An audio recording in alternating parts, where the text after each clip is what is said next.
You can't make profitable real estate investments if you do not understand the real estate market. And like I said earlier, the real estate market is an imperfect market.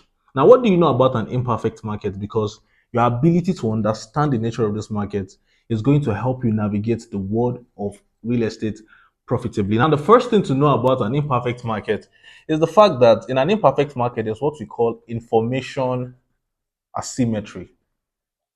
Now, what does this mean? It means information is not what is not evenly distributed. Some people are more informed than others. I will explain better. Just hold on. Now, the next thing you should know about an imperfect market is what we call barrier to entry and exit. Now, what does this mean? It means you need a lot of money to enter into the real estate world. And there's barrier to exit too because you cannot just easily convert your assets to cash. Now, I'm going to be explaining these two characteristics of an imperfect market using a real life example. Now, from this example, you understand how this affects your investment in real estate. So, not long ago, I heard of this story where there is this person who owns a particular piece of land. I think it was a two plot of land, and he wanted to sell it for 15 million naira. 15 million naira. That's like the asking price. And so someone came in, jumped in, and he said, "You know what? I'm going to offer you 10 million naira. That's my own offer." And they went back and forth. Eventually, they settled at 12 million naira after a lot of back and forth. In fact, at a point, begging and all that, okay, you know what, just sell this property to us. We really want it. So eventually, the property was closed at the closing cost of what? Of 12 million naira.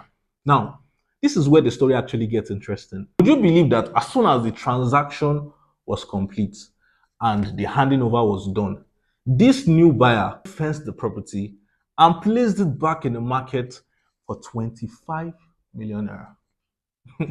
Does that make sense to you? Like, how do you buy a property? You were negotiating for 10 million naira, but you bought it for 12 million naira.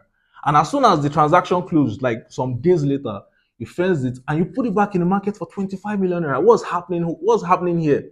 It's possible that the previous owner of that land does not know the real value, does not understand the true value of that land. That's why he put it at 15 million naira in the first place. A value that is actually a land that is actually valued for 25 million naira.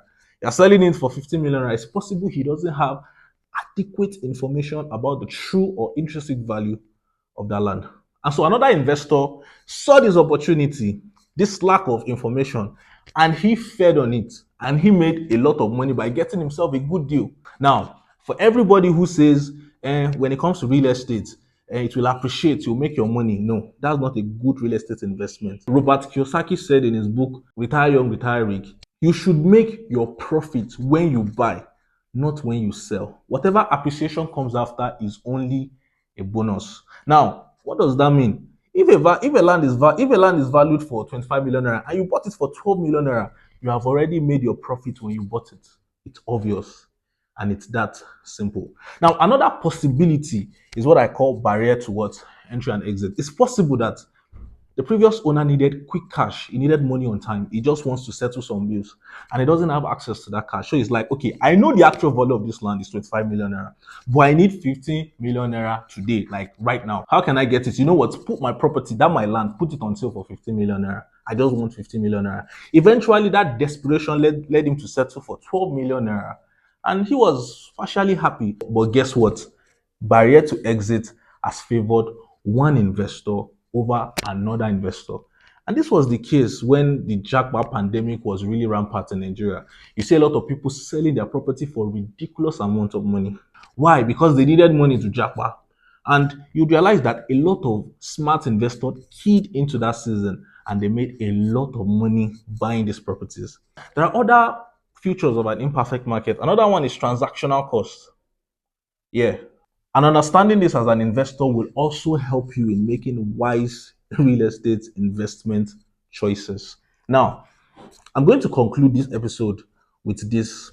The reason why the elite will keep getting rich when it comes to real estate investment is because they have access to one thing: information. Information is the key when it comes to real estate investment. Information is going to lead you to the right property at the right time. And that's why you realize that real estate investment, it seems as though it's favoring a few people more than others. The truth is, informed minority will always rule over an uninformed majority. And this information scarcity in the real estate market will always give some few people an edge over others on the same market. And that is why, personally, in our own agency, we don't just invest because there's money on ground. We invest because there's what? There's an opportunity.